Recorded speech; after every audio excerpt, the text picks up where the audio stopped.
Bobby Thompson's weathered hands froze mid-reach toward the lion's massive head, his coffee-stained flannel shirt trembling in the Kenyan heat. The 70-year-old retired engineer had come here to scatter Martha's ashes, not to watch a magnificent creature die alone under the same acacia tree where he'd whispered his final goodbye to his wife. The tumor wasn't supposed to be this big. A grotesque mass nearly the size of a football, choking the life from Django's throat with each labored breath. Katie Miller stumbled backward, her nurse's instincts screaming as she recognized the death rattle she'd heard too many times in Minneapolis ICU wards. Samuel Wanjiku dropped his veterinary kit, instruments scattering across the red dirt like broken promises. Bobby's mind flashed to Martha's final moments, the same desperate gasping, the same pleading eyes that had haunted his dreams for 2 years. "We have 6 hours," Samuel whispered, his voice cracking. Maybe less. What could 3 broken souls do against time itself? And why did this dying lion's amber eyes look exactly like Martha's when she'd begged him not to let her go? Leave a like and share your thoughts in the comments along with the city you're watching from now. Let's continue with the story. 3 days earlier, Bobby Thompson had stepped off the dusty charter plane at Wilson Airport in Nairobi, clutching a small wooden box that contained everything left of his 47-year marriage. The mahogany container held Martha's ashes, along with a faded letter she'd written during her final weeks at Swedish Medical Center in Seattle. "Promise me you'll find joy again, Robert," she'd whispered through the morphine haze. "Go to Kenya. Go to the place your parents loved. Scatter my ashes under that big tree they wrote about, and maybe you'll remember who you were before all this sadness." Bobby had sold everything: the Boeing pension, the modest craftsman house in Ballard, even Martha's grandmother's china set that she'd treasured. His children, Michael and Sarah, thought he'd lost his mind. "Dad, you're 70 years old with early-stage Alzheimer's," Sarah had argued during their last phone call. "You can't just run off to Africa like some grieving teenager." But Bobby had stopped listening to their practical concerns months ago. The doctor said his memory would fade gradually, stealing pieces of himself until nothing remained. He'd rather lose himself in Kenya than waste away in some sterile assisted living facility in Tacoma. The Thompson Ranch sprawled across 12,000 acres of pristine Masai Mara territory, a legacy from his missionary parents who'd devoted their lives to building schools and medical clinics across East Africa. Bobby had inherited the land 25 years ago but never visited, too consumed with Boeing engineering projects and raising his family. Now, at 70, he finally understood why his parents had called Kenya God's country. Katie Miller had arrived at the same lodge 2 weeks earlier, her own heart shattered by loss. The 65-year-old retired ICU nurse from Minneapolis carried her own wooden box, not ashes but medical bills totaling $87,000 from her husband Bill's futile cancer treatments. "You did everything you could," the oncologist had assured her, but Katie knew better. She'd spent 40 years watching people die in hospital beds, and she couldn't save the one person who mattered most. Their paths crossed during the lodge's evening game drive, 2 gray-haired Americans bonding over shared grief and bitter coffee served in chipped enamel cups. Bobby noticed Katie's hands first. Steady, capable fingers that moved with the precision of someone accustomed to life and death decisions. Katie recognized Bobby's eyes, the hollow look of a man who'd buried his reason for living. "My Martha always wanted to see lions," Bobby confessed as their Land Rover bumped across the savannah toward the ancient acacia tree his parents had described in their letters. "She said they reminded her of courage she'd lost somewhere along the way." Katie pulled her cardigan tighter against the cooling evening air. "Bill used to joke that I was tougher than any lion he'd ever seen on National Geographic. Funny how wrong we can be about ourselves."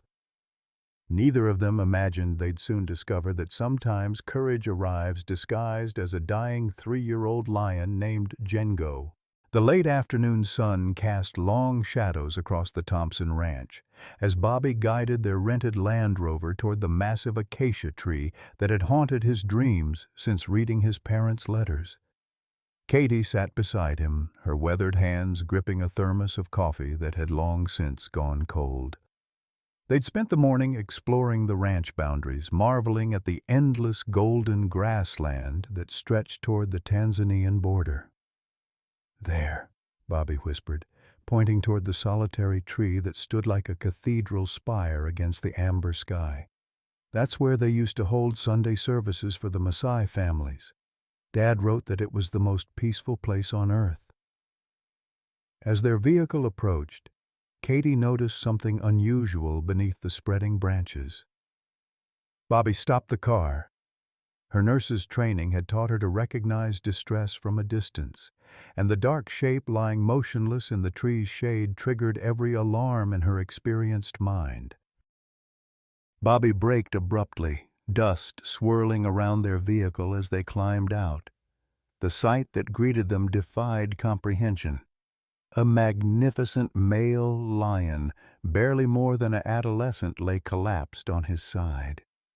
The massive tumor protruding from his neck looked like a grotesque second head, the malignant growth so large it had completely distorted the left side of his face. "Dear God," Katie breathed, her medical instincts overriding any fear. She'd seen countless cancer patients during her 40-year nursing career, but never anything this aggressive in a wild animal. The tumor had grown so large it was clearly obstructing the lion's airway, each breath a labored struggle that made his entire rib cage heave with effort. Bobby felt his knees buckle as memories of Martha's final days crashed over him like a tsunami, the same desperate gasping for air, the same look of confusion and pain in intelligent eyes that couldn't understand why their body was betraying them. "It's just like Martha," he whispered, tears streaming down his weathered cheeks. "He's dying the same way she did." The lion's amber eyes tracked their movement, but he lacked the strength to lift his massive head. Instead, he made a sound that broke both their hearts, not the mighty roar of a king, but a pitiful whimper that reminded Katie of her terminally ill patients who'd given up hope. "He's been here for days," Katie observed, noting the scattered bones and dried blood around the tree. "Probably can't hunt anymore. Can't even drink properly with that thing choking him." She approached slowly, her hands extended in the universal gesture of peace she'd used with countless frightened patients. Bobby pulled out his satellite phone with trembling fingers. "There has to be someone who can help. A veterinarian, a wildlife service, something." His voice cracked with desperation as he scrolled through the emergency contacts the lodge had provided. "Bobby," Katie said softly, kneeling just outside the lion's reach. "Even if we could get help, look at the size of that tumor. I've never seen anything like it. The surgery alone would cost hundreds of thousands of dollars, and there's no guarantee." "I don't care about the money," Bobby interrupted, his voice fierce with determination. "Martha made me promise to find joy again. How can I walk away from this? How can I let another living thing suffer the way she did, when maybe, just maybe, we could do something?" The lion seemed to understand their conversation, his eyes moving between Bobby and Katie with an intelligence that transcended species. When Katie slowly extended her hand, he didn't growl or retreat. Instead, he made a soft, chuffing sound and tried to lift his head toward her palm. "He's trying to communicate," Katie marveled, her voice filled with wonder. "Look at his eyes, Bobby." "He knows we're trying to help."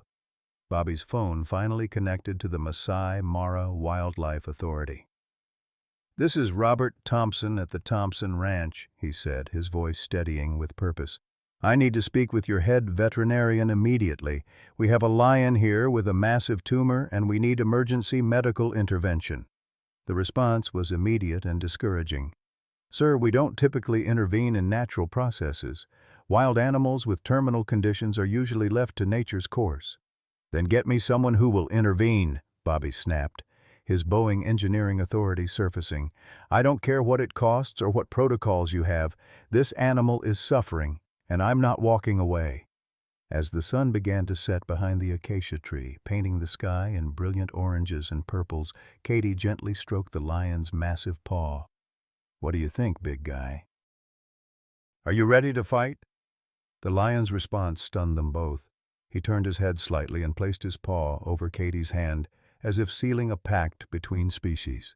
In that moment, three broken souls found each other beneath Martha's tree, beginning a journey that would challenge everything they thought they knew about love, loss, and the unbreakable bonds that connect all living things.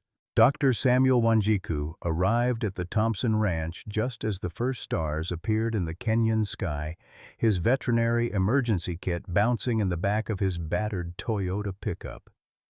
The 45-year-old Kikuyu veterinarian had received Bobby's frantic phone call while finishing his rounds at the Masai Mara Wildlife Reserve, and something in the old American's voice had compelled him to drive the treacherous dirt roads in darkness. "Where is he?" Samuel called out, jogging toward the acacia tree where Bobby and Katie maintained their vigil. The sight that greeted him stopped him cold. Not just the lion's condition, which was worse than anything he'd encountered in 20 years of wildlife medicine, but the name written on the ranch's wooden gate post. Thompson Ranch, the same name that had shaped his entire life.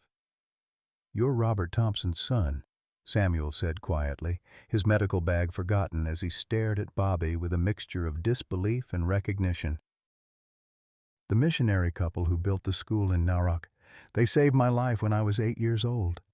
Bobby looked up from where he knelt beside the dying lion, confusion clouding his features.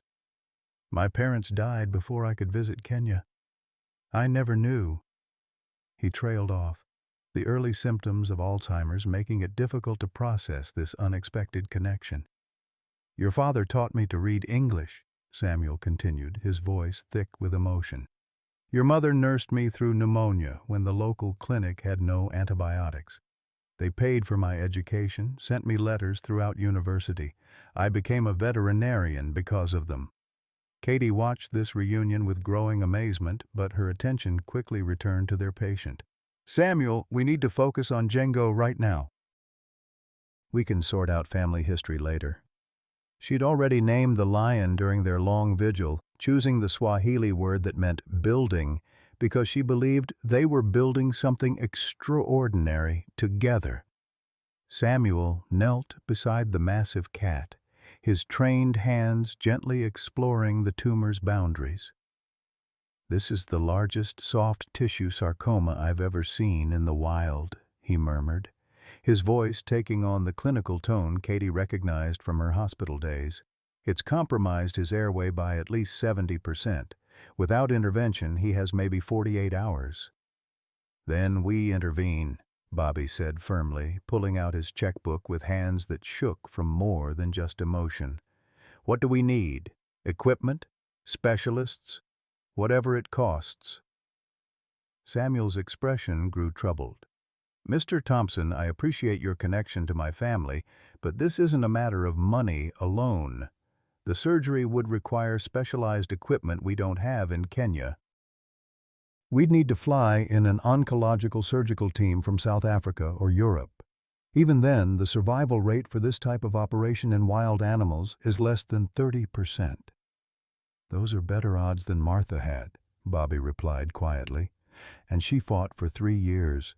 If there's a chance, any chance at all, we take it." Katie studied the financial reality with her practical nurse's mind. "Bobby, we're talking about potentially $500,000. Your pension, my savings, it's not enough." "Then I'll sell the ranch," Bobby said without hesitation. "I'll mortgage everything. Hell, I'll start a GoFundMe campaign if I have to. People love animal rescue stories." Samuel was quiet for a long moment, watching Django's labored breathing while wrestling with professional ethics and personal loyalty. "There's something else you need to know," he said finally. "Marcus Holloway from the Kenya Wildlife Service is already aware of Django's condition." Local Maasai reported a sick lion, and his department's policy is immediate euthanasia for any wild animal with terminal illness. "Who's Marcus Holloway?" Katie demanded, her protective instincts flaring. "Former trophy hunter turned government conservation consultant," Samuel explained, his distaste evident. "He lost his teenage son to a lion attack 5 years ago during an illegal hunting expedition. Ever since, he's been obsessed with eliminating what he calls dangerous sick animals before they can hurt anyone." Bobby's face hardened with determination. "How long do we have before he arrives?" "He's driving up from Nairobi tomorrow morning. Maybe 12 hours. Then we start tonight," Bobby declared, pulling out his satellite phone. "Samuel, I need you to contact every veterinary specialist in Africa. Katie, help me figure out how to wire money internationally from Kenya. We're going to save this lion, and we're going to do it before some bureaucrat with a gun complex shows up." As if sensing the urgency in their voices, Django opened his amber eyes and fixed his gaze on Bobby. The lion made a soft, chuffing sound, almost like a purr, and slowly extended his massive paw toward the old man's hand. "He understands," Katie whispered, her voice filled with wonder. "Look at his eyes. He knows we're trying to help him." Samuel found himself making a decision that would change his career forever. "I know a veterinary oncologist in Cape Town, Dr. Elizabeth Murray. She's performed similar surgeries on captive lions. If we can get her here—" "Get her here," Bobby interrupted, already dialing his bank's international number. "And Samuel, your parents would be proud of the man you became." "Let's make sure they stay proud." As the three humans worked frantically through the night, making calls and arrangements while the Southern Cross wheeled overhead, Django lay peacefully beneath Martha's tree. Occasionally, he would lift his head to watch their activities, as if understanding that his survival depended on these strangers who'd chosen to fight for him. By dawn, they had commitments from a surgical team in Cape Town, approval for emergency veterinary equipment transport, and a growing online following as Bobby's social media posts about Django began to go viral. They also had a countdown timer that chilled their blood. Marcus Holloway would arrive in 6 hours, carrying legal authority to end Django's life with a single bullet. The battle for Django's survival was about to begin in earnest. The sound of approaching vehicles shattered the pre-dawn quiet at Thompson Ranch. Bobby looked up from his laptop where he'd been monitoring the crowdfunding campaign that had exploded across social media overnight. #SaveDjango was trending on Twitter, and donations were pouring in from around the world. $127,000 in just 8 hours from people who'd been moved by the photos of an elderly American man refusing to abandon a dying lion. "That's not our medical team," Katie observed grimly, watching through binoculars as 3 Kenya Wildlife Service trucks kicked up dust clouds on the access road. "They're not supposed to arrive for another 4 hours. Samuel emerged from the makeshift veterinary tent they'd erected beside the acacia tree, his face grim. "Marcus is early, and he's brought backup." He'd spent the night monitoring Django's vital signs while coordinating with Dr. Elizabeth Murray's surgical team in Cape Town. The oncologist and her equipment were currently somewhere over the Indian Ocean, racing against time in a chartered medical transport plane. Marcus Holloway stepped out of the lead vehicle like a man on a mission, his weathered face set in lines of grim determination. At 55, the former trophy hunter carried himself with military precision, his khaki uniform crisp, despite the long drive from Nairobi. Behind him, 2 armed rangers flanked a government veterinarian carrying a lethal injection kit. "Mr. Thompson," Marcus called out, his American accent carrying the flat vowels of the upper Midwest. "I'm Marcus Holloway, Conservation Enforcement Division. I understand you've been interfering with natural wildlife management processes." Bobby stood slowly, his 70-year-old frame stiff from the sleepless night. "I understand you're here to kill a lion who's done nothing wrong except get sick. That's not conservation, Mr. Holloway. That's execution." Sick predators are dangerous predators, Marcus replied, his voice carrying the weight of personal conviction. I've seen what happens when we let nature take its course with compromised animals. People get hurt. Children die. Katie positioned herself between Marcus and the tent where Django lay sedated, her 5'4" frame no match for the armed rangers, but her determination absolute. This lion can barely breathe, let alone attack anyone. Look at him before you make your decision. I don't need to look, Marcus snapped, his composure cracking slightly. The policy is clear. Terminal illness in large predators requires immediate euthanasia, no exceptions. Samuel stepped forward, his veterinary credentials giving him authority in the standoff. Marcus, I've examined this animal extensively. He poses zero threat to human safety. The tumor has left him barely able to stand, much less hunt.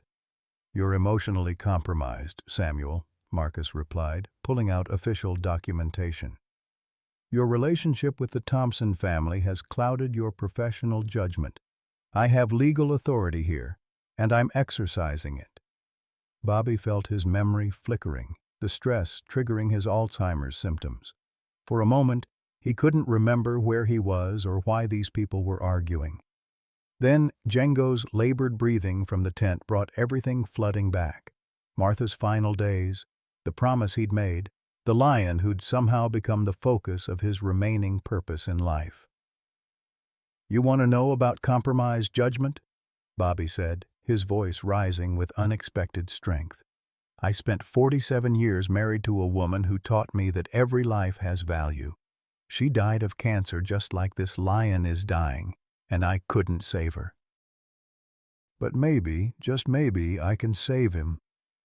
Marcus's jaw tightened, and for the first time real emotion cracked his official facade. 5 years ago, my 16-year-old son, Michael, died because of a harmless lion with a minor injury. The guides said it was too weak to be dangerous. They were wrong. The revelation hung in the air like a physical presence. Katie recognized the look in Marcus's eyes, the same hollow grief she'd seen in countless family members who'd lost loved ones in her ICU ward. I'm sorry for your loss, she said gently, her nurse's instincts overriding the confrontation. But killing Django won't bring your son back, and Michael wouldn't want his father to become someone who destroys rather than protects. You don't know anything about my son, Marcus snarled, but his hand shook slightly as he signed the euthanasia authorization. Bobby pulled out his phone, showing Marcus the overnight social media explosion. Look at this. 200,000 people following Django's story. Kids from schools in Ohio raising money for his surgery. Elderly people in nursing homes staying up all night to track his progress. You want to explain to the world why you shot a dying lion instead of giving him a chance? Samuel realized they needed to buy time until the medical team arrived. Marcus, give me 30 minutes to show you something. If you still believe euthanasia is the right choice after that, I won't fight your decision. Marcus consulted his watch, then looked at his armed escort. 15 minutes, but if that animal shows any sign of aggression— He can barely lift his head, Katie said, leading the group toward the tent.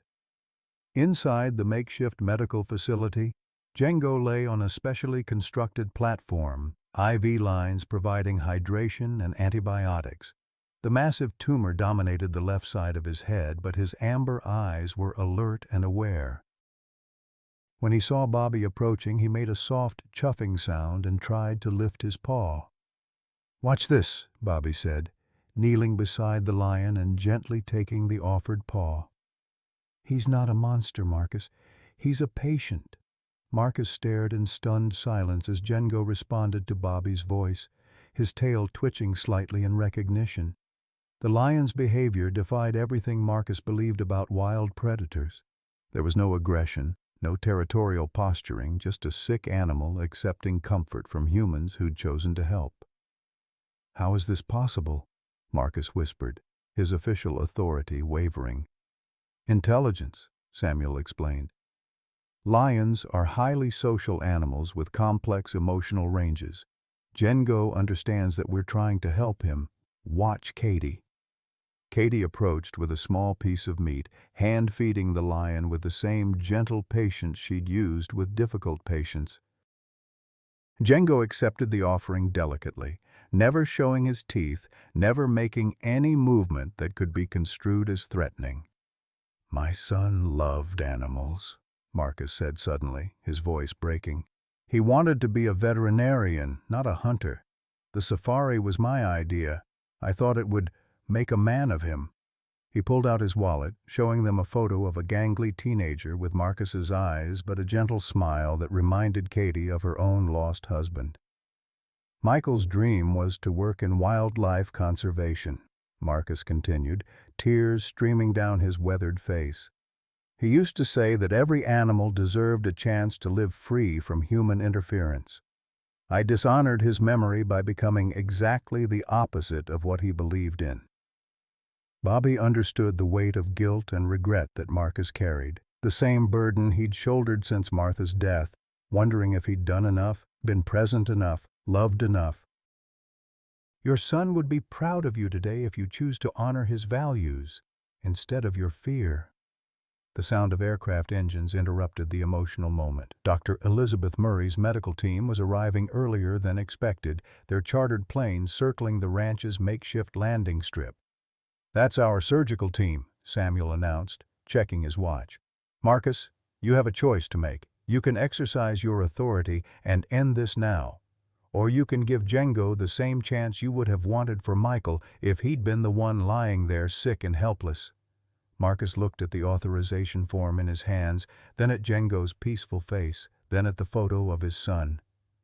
With deliberate movements, he tore the euthanasia order in half. "You have 24 hours, he said, his voice heavy with emotion.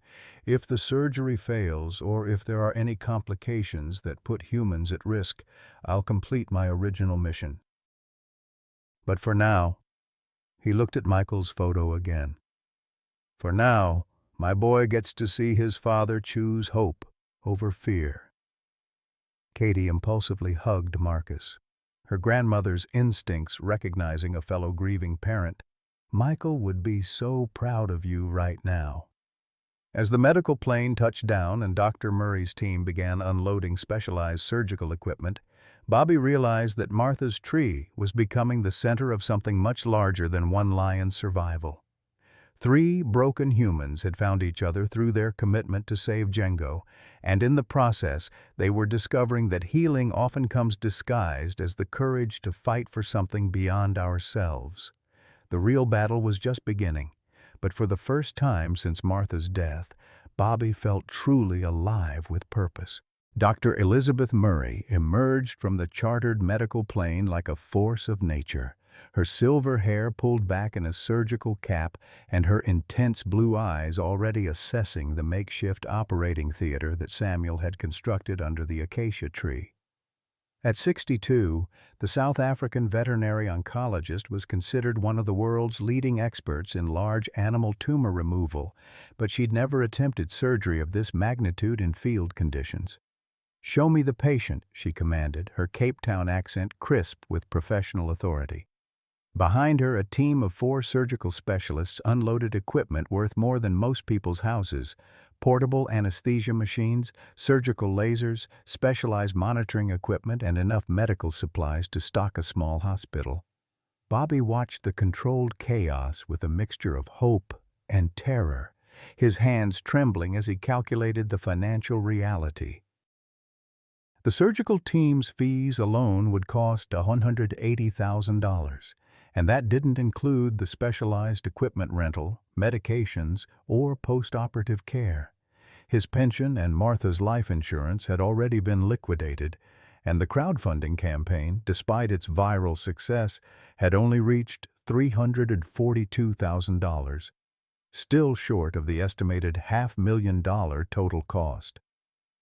"Bobby, look at this!" Katie called out.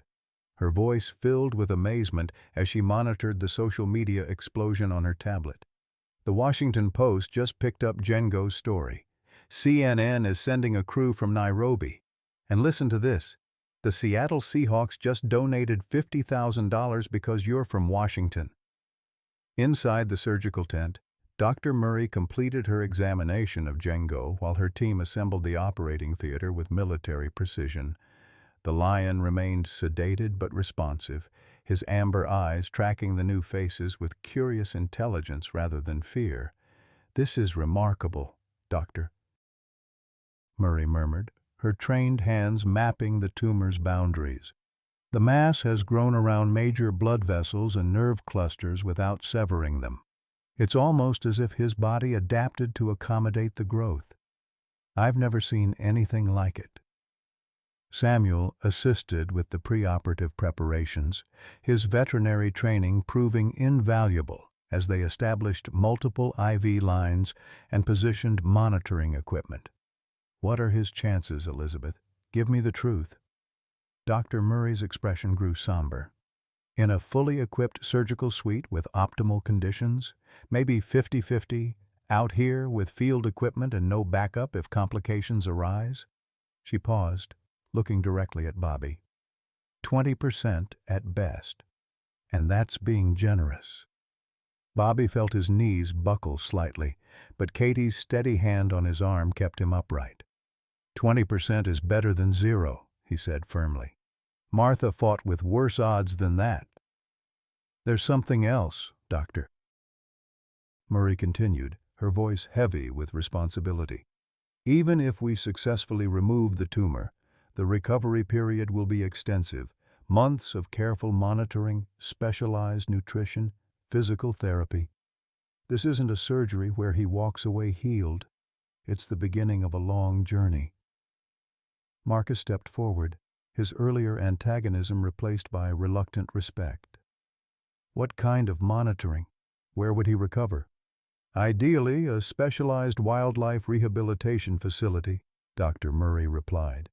"But given Django's unique circumstances and his bond with Mr. Thompson, we might consider on-site recovery here at the ranch with proper medical support." Bobby's phone buzzed with an incoming call from Seattle. The caller ID showed his daughter Sarah's number, and his heart sank. His children had been monitoring the viral news coverage, and he knew they were planning an intervention. "Dad, what the hell are you doing?" Sarah's voice was sharp with frustration and worry. "The whole world is watching you throw away everything Mom left you on some fantasy about saving a wild animal. Michael and I are flying to Kenya tomorrow to bring you home." "Sarah, I can't abandon him now," Bobby replied, stepping away from the surgical preparations. "Look, I know this seems crazy to you, but Django needs me. And maybe I need him too." "Dad, you have Alzheimer's," Sarah said, her voice breaking. "Your judgment is compromised. We've already contacted a lawyer about declaring you mentally incompetent if necessary." The threat hit Bobby like a physical blow. In his peripheral vision, he could see Dr. Murray's team making final preparations for surgery, while Django lay trusting and vulnerable under the bright surgical lights. The lion, who'd somehow become the focus of his remaining purpose, was about to undergo a life-or-death procedure, and his own children were planning to drag him away before he could see it through. Katie, who'd overheard the conversation, gently took the phone from Bobby's trembling hands. "Sarah, this is Katie Miller. I'm a registered nurse, and I've been monitoring your father's condition. His cognitive function is actually improved when he has purpose and focus. Django has given him something to live for." "Who are you to make that assessment?" Sarah snapped. "You're not family. You're not even a doctor." "No, but I'm someone who understands what it means to lose everything and find hope in unexpected places," Katie replied firmly. "Your father isn't throwing his life away. He's saving it, one day at a time." Inside the surgical tent, Dr. Murray was making her final assessment. "We need to begin now," she announced. "Django's condition is deteriorating faster than expected. If we wait any longer, the surgery becomes impossible." Samuel checked the anesthesia levels, while two surgical assistants positioned the specialized lighting that would allow Dr. Murray to see clearly, despite the challenging field conditions. The tumor's size meant that even accessing it would require extraordinary precision. One wrong move could sever arteries that would prove impossible to repair in their makeshift operating room. Bobby ended the call with Sarah and entered the surgical area, his engineer's mind automatically cataloging the complex array of equipment and monitors. "What can I do to help?" "Stay where I can see you," Dr. Murray replied, beginning her first incision. "Django responds to your voice. If we run into complications, your presence might be the difference between his fighting to survive or giving up." As the surgery began, the outside world seemed to fade away. The only sounds were the steady beeping of monitors, the quiet conversations between surgical team members, and Bobby's gentle voice as he spoke to the unconscious lion about Martha, about the ranch, about the incredible community of strangers who'd rallied to support a dying animal they'd never meet. 2 hours into the procedure, complications arose exactly as Dr. Murray had feared. The tumor had grown around a major artery, and removing it required delicate microsurgery that pushed the limits of their field equipment. "We're losing him," one of the surgical assistants announced as Django's heart rate dropped dangerously low.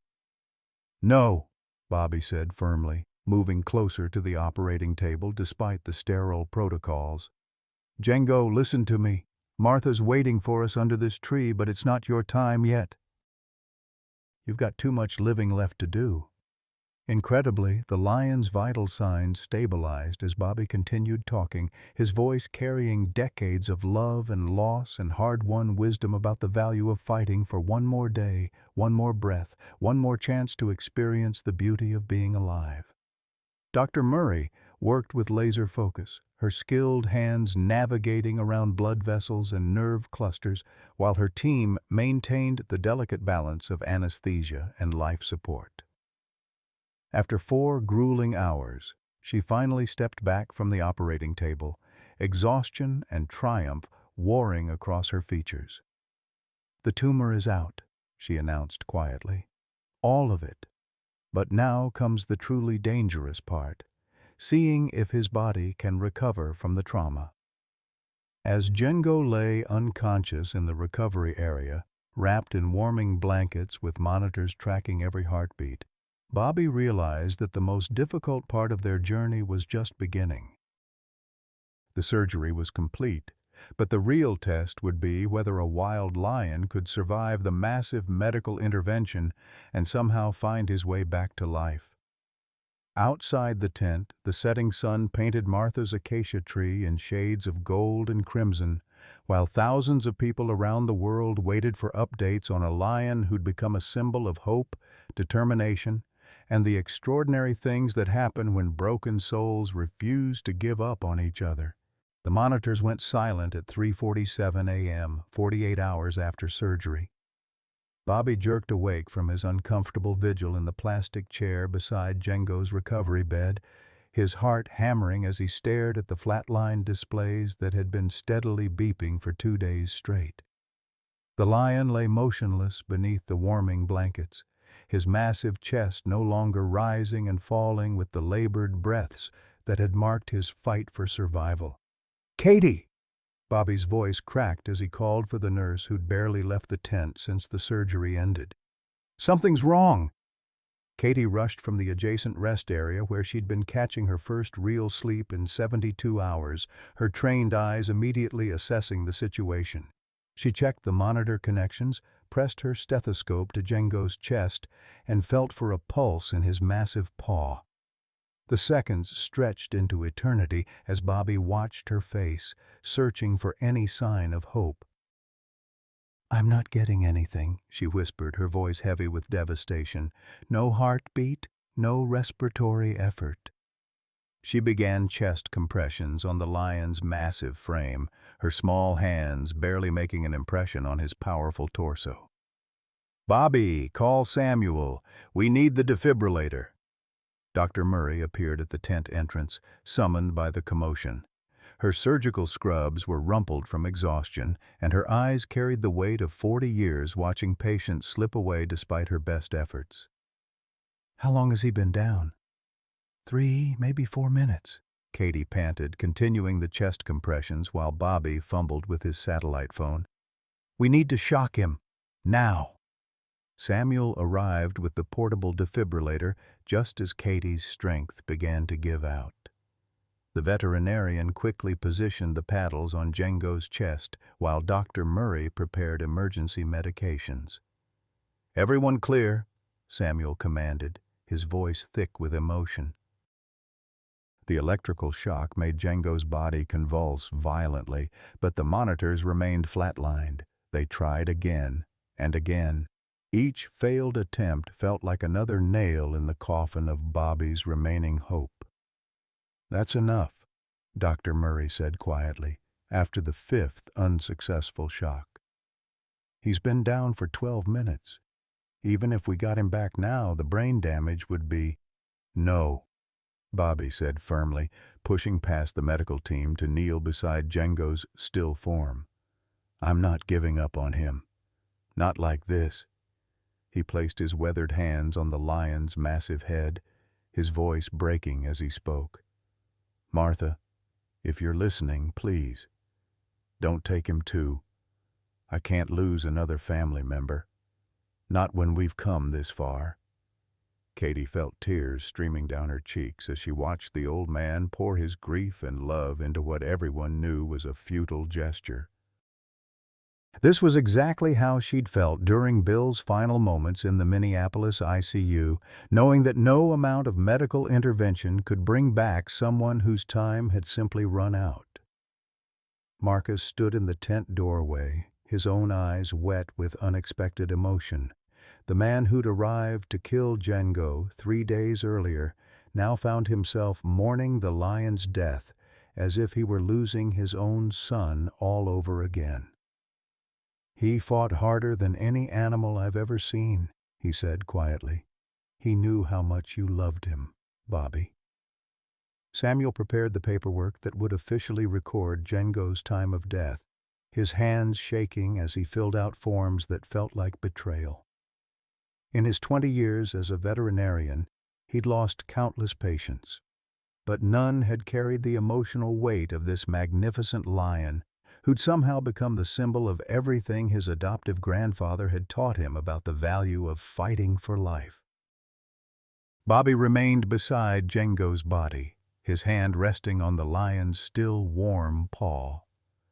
The silence in the tent was broken only by the sound of wind through the acacia tree's branches and the distant rumble of the chartered plane that would carry Dr. Murray's team back to South Africa.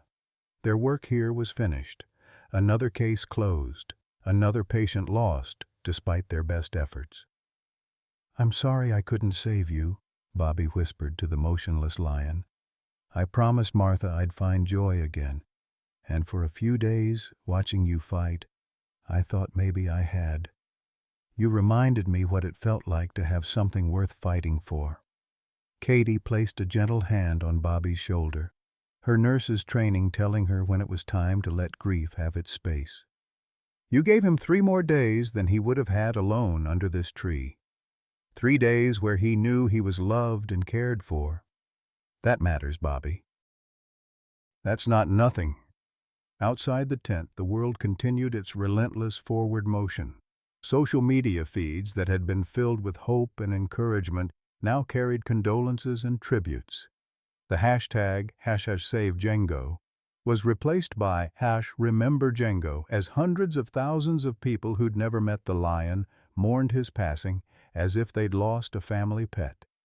Dr. Murray began the somber process of preparing Django's body for transport to the veterinary pathology lab in Nairobi, where an autopsy would determine whether the surgery had been successful in removing all the cancerous tissue.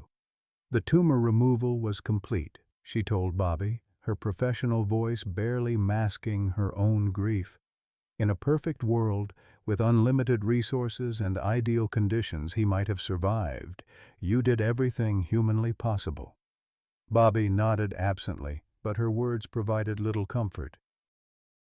He'd spent every penny he had, mobilized medical experts from across Africa, and rallied international support for Django's cause. None of it had been enough. Once again, he'd been forced to watch helplessly as something he loved slipped away despite every effort to hold on. Samuel began disconnecting the monitoring equipment that had tracked Django's vital signs through the surgery and recovery period.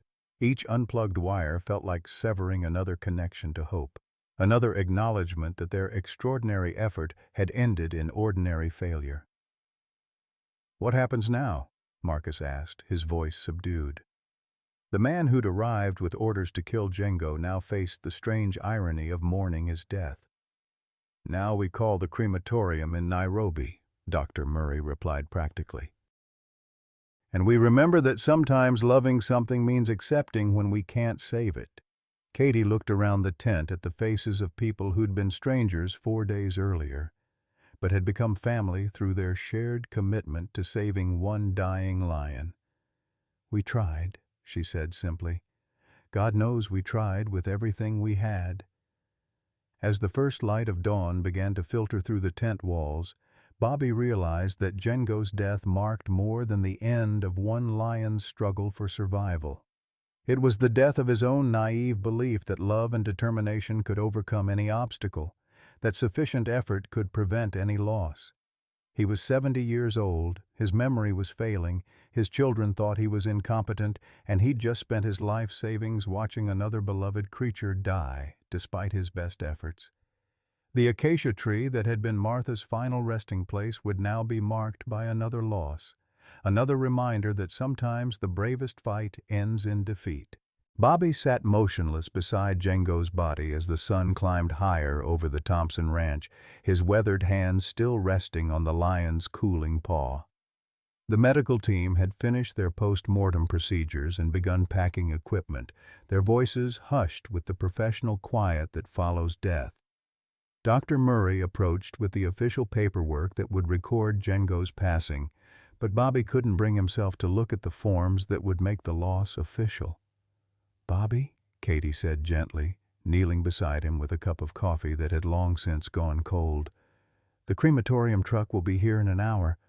We need to—" "I know," Bobby interrupted, his voice hollow. "I just need a few more minutes." Samuel was disconnecting the last of the monitoring equipment when he noticed something that made him freeze. One of the leads had become partially detached during their frantic resuscitation efforts, creating an intermittent connection that could have caused false readings. His veterinary training kicked in as he quickly repositioned the electrode and checked the backup monitoring system they'd installed as a precaution. The backup monitor showed a faint but unmistakable rhythm. "Wait," Samuel said urgently, his voice cutting through the tense, solemn atmosphere. "Everyone stop what you're doing." He pressed his stethoscope to Django's chest, listening intently for several long seconds. "I'm getting a heartbeat, weak but present." Dr. Murray rushed over, her exhaustion forgotten as she confirmed Samuel's findings. "How is this possible? He was down for over 20 minutes. Katie immediately began checking Django's other vital signs while Bobby stared in disbelief. "Body temperature is dangerously low," she reported. "Blood pressure is barely measurable." "But he's alive." Hypothermia, Dr. Murray realized, her mind racing through the medical implications. The combination of anesthesia, blood loss, and the cool night air dropped his core temperature so low that his metabolism essentially shut down. He went into a hibernation-like state that protected his brain and organs. Bobby felt his knees buckle as the full weight of what they were saying hit him. "He's alive? Django's really alive?" "Barely," Samuel cautioned, already preparing warming protocols and emergency medications. "We need to raise his body temperature gradually while supporting his cardiovascular system. This is still touch and go." As the medical team worked frantically to stabilize Django's condition, Bobby experienced a rush of emotions so intense it nearly overwhelmed him. Hope, terror, Gratitude and desperate love crashed together in waves that left him struggling to breathe.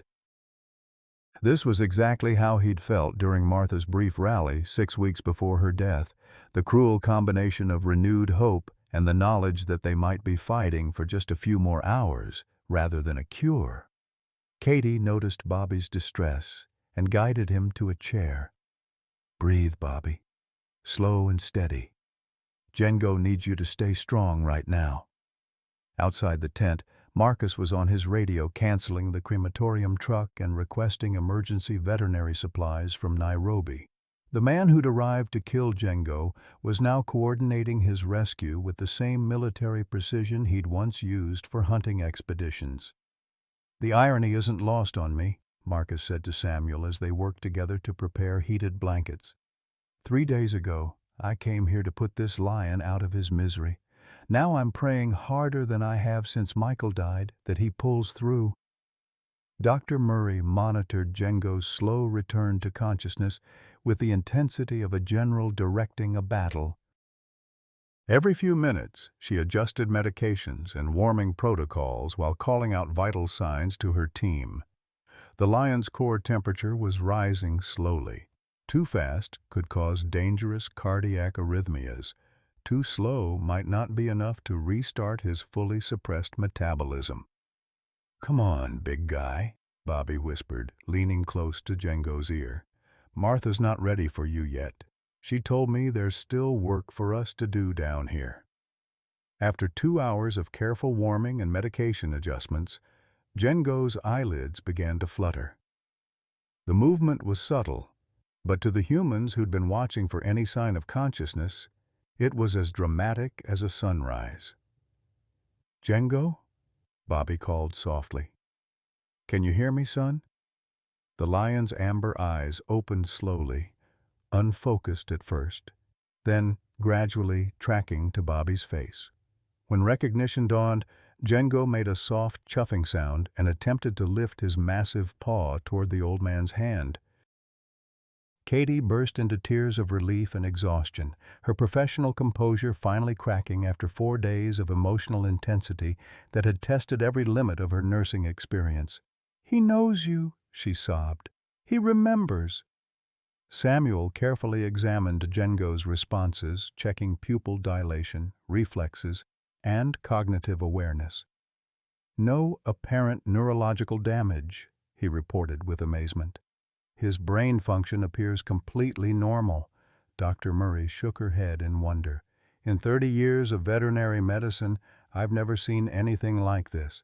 By every medical standard, this lion should be dead or permanently brain damaged.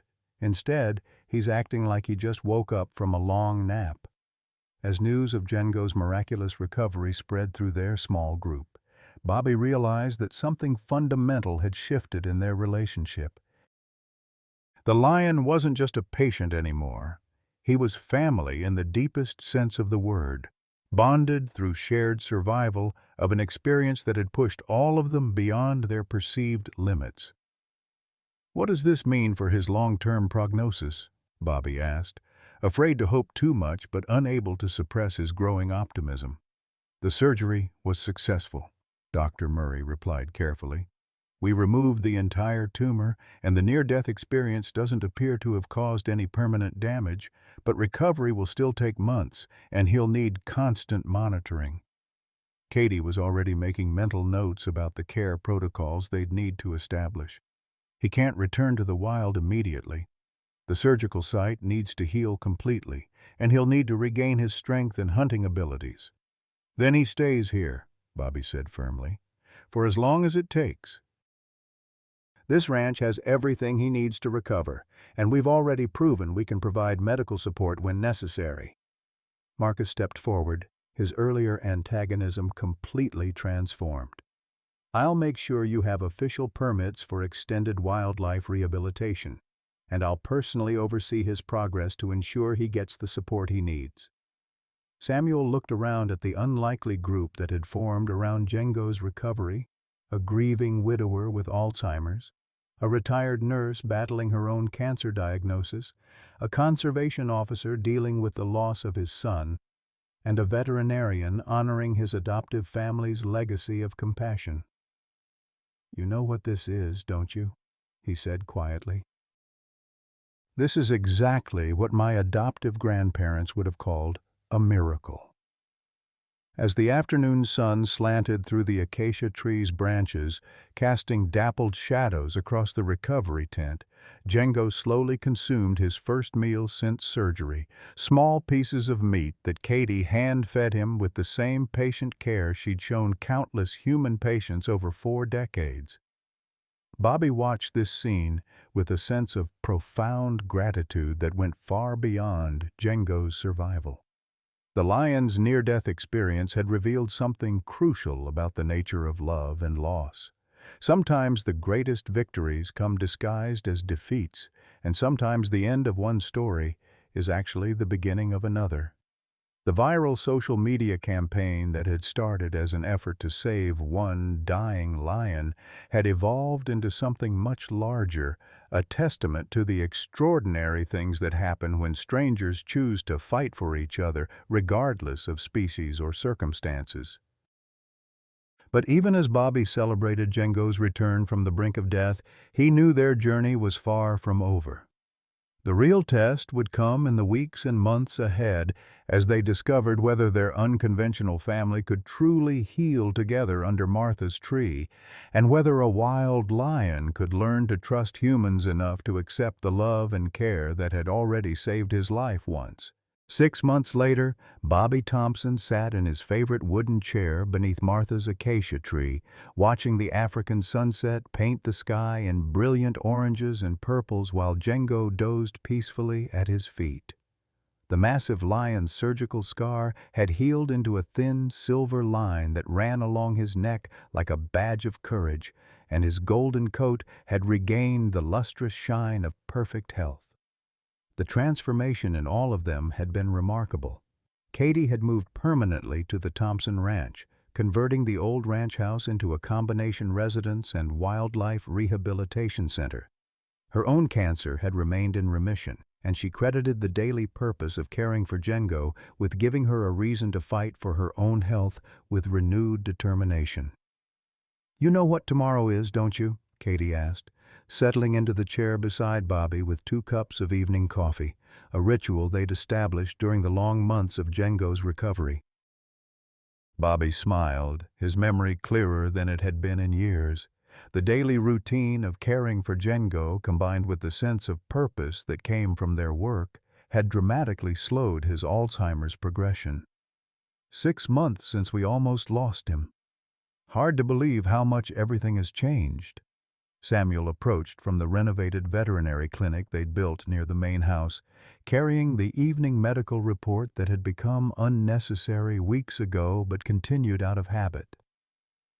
"Django's vitals are perfect as usual. Dr. Murray says he's probably in better condition now than before he got sick."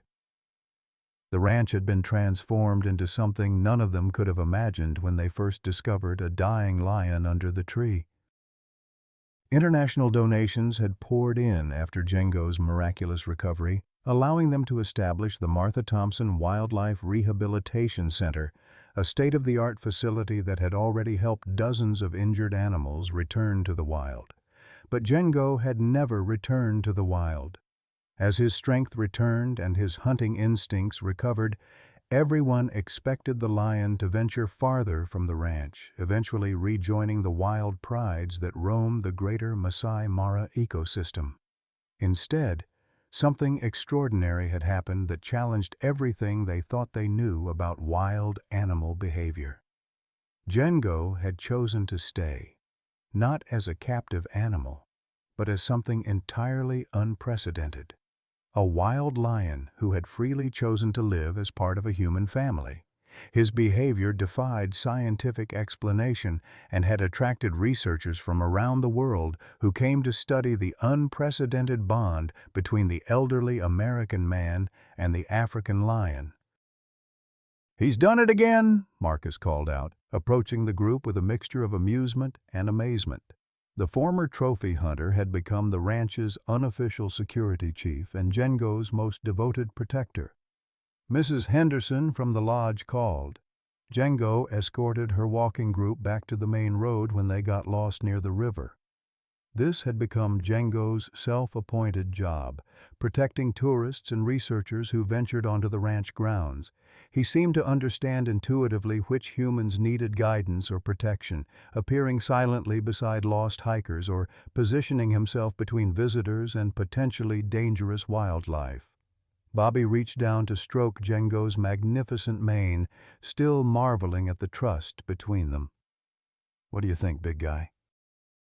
Ready for your evening patrol?"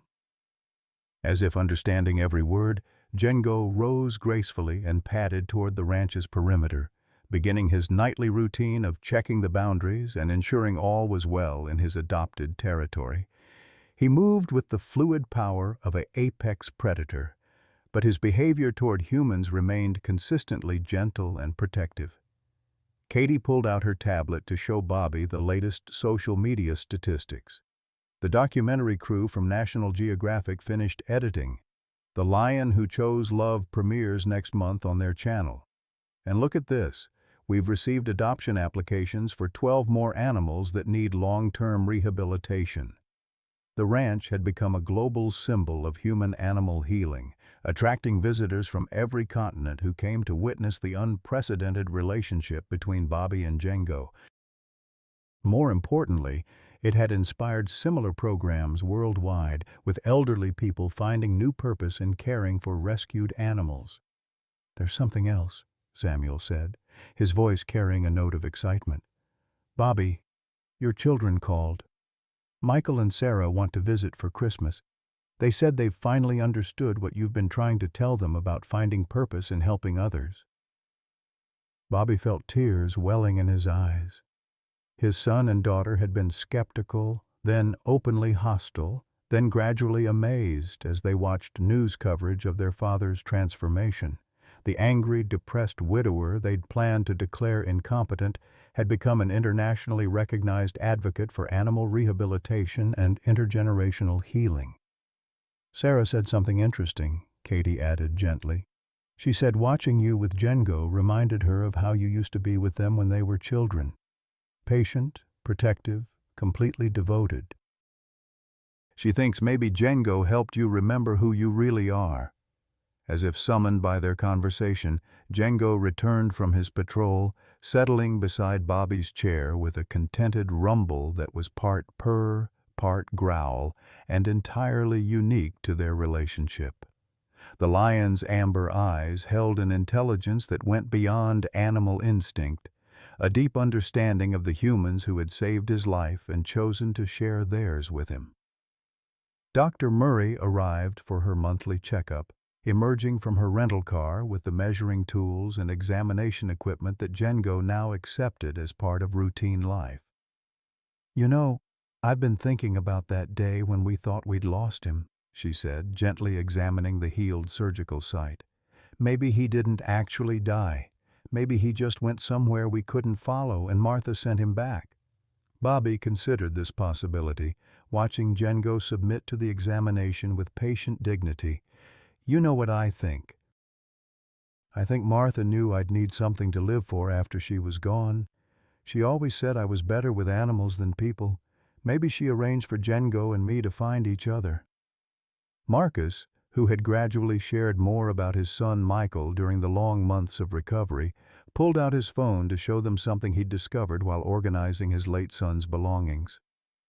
"Look at this essay Michael wrote for school the week before the safari. The assignment was, 'What I want to be when I grow up.'" He read aloud. "I want to work with wild animals, especially lions, because they're misunderstood. People think they're just dangerous predators, but they're actually really intelligent and capable of forming deep emotional bonds. I think if humans and lions could learn to trust each other, we could teach the world that love is stronger than fear." The words hung in the evening air like a benediction, carrying the weight of a 16-year-old's unfulfilled dreams and his father's journey toward redemption. Marcus wiped tears from his eyes as he continued. He would have loved seeing this. All of it. Django choosing love over wildness, strangers becoming family, an old man teaching the world that it's never too late to start over. As the stars began to appear in the clear African sky, Bobby reflected on the miraculous chain of events that had brought them all together. A dying lion, a grieving widower, a heartbroken nurse, a conservation officer haunted by loss, and a veterinarian honoring his adoptive family's legacy. None of them could have imagined that their broken pieces would fit together so perfectly. "You know what the best part is?" Bobby said, watching Django settle in for the night beside his chair. "Martha always said the secret to happiness was finding something bigger than yourself to care about. She was right, as usual. Django didn't just survive that surgery. He taught us all how to live again." Katie reached over to squeeze Bobby's hand, her voice soft with contentment. "At 65, I thought my story was ending. Turns out it was just beginning the best chapter." Samuel began gathering the medical equipment, but paused to watch the peaceful scene under Martha's tree. "My adoptive grandparents always said that love multiplies when you give it away. Looking at all of us now, I finally understand what they meant." As the African night settled around them, Django let out a soft, rumbling sound that wasn't quite a roar, more like a lullaby of contentment. In that moment, Bobby realized that Martha's promise had been fulfilled beyond his wildest dreams. He had found joy again, not despite his grief, but because of his willingness to love something beyond himself. The lion who was supposed to die had taught them all how to truly live. At 70, Bobby Thompson thought his story was over. After losing his beloved wife Martha to cancer and facing early Alzheimer's, he felt like he was just waiting to fade away in some sterile nursing home. But sometimes life has different plans. When Bobby discovered a dying lion named Django under the same African tree where he'd scattered Martha's ashes, something extraordinary happened. Against all odds, these two broken souls saved each other. Bobby found purpose again, his memory improved, and his depression lifted as he fought to save Django's life. The lion, who should have returned to the wild after surgery, chose to stay, becoming Bobby's companion, protector, and the bridge back to his own children who had written him off as losing it. 6 months later, Bobby runs an internationally recognized wildlife rehabilitation center. Katie found love and purpose at 65, and Marcus discovered that healing others can heal your own heart. Their story proves that it's never too late for a new beginning, that love multiplies when shared, and that sometimes our greatest adventures begin when we think everything is ending. The secret isn't avoiding grief. It's finding something bigger than yourself to love. What would you be willing to risk everything for if you knew it could give your life new meaning? Have you ever discovered unexpected purpose in your darkest moments? Share your story in the comments below. Your experience might be exactly what someone else needs to hear today.